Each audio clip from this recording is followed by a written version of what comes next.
Et alors, il vit Phrème apparaître sur un des pics salasiens. Mais Phrème avait une grandeur surhumaine, et au lieu d'une seule blessure, il en portait plusieurs, à droite et à gauche de la poitrine. Et ces blessures étaient béantes, larges et profondes, telles que des gouffres sous-marins, et lançaient, avec la force que la baleine souffle l'eau de ses narines, des colonnes de sang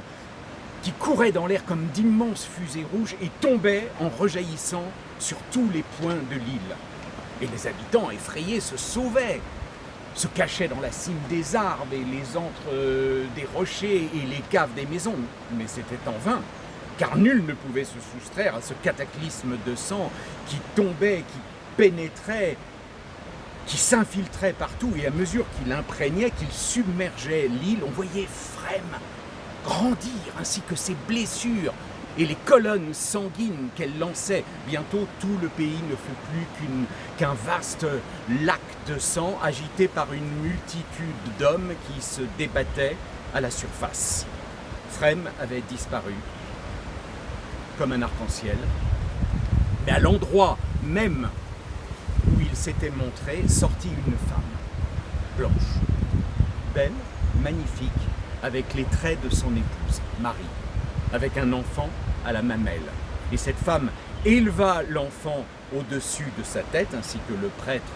le fait à l'hostie, et incontinent, tous ceux qui se débattaient dans le lac de sang prirent la couleur de l'enfant, laquelle était un mélange de noir, de blanc, de jaune et de rouge, à peu près semblable à celle de certains orientaux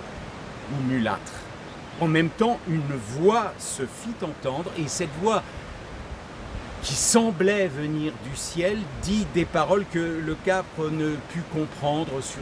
ce mélange, cette unité de couleurs, le sort, l'avenir des diverses races coloniales.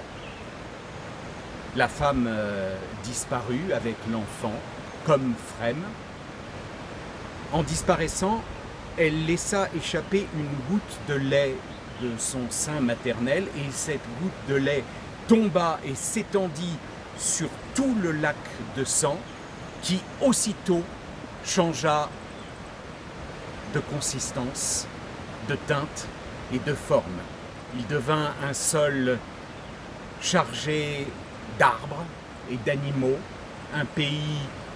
accidenté, riche et fertile, un pays où il n'y avait plus aucune différence de couleur ni de condition parmi les habitants, où tous ils étaient libres, où bien loin de chercher à se faire la guerre, à s'esclaver, à s'entre-détruire, ils paraissaient au contraire heureux de se rencontrer, heureux d'être égaux, heureux de s'aimer, de s'unir et de s'entraider.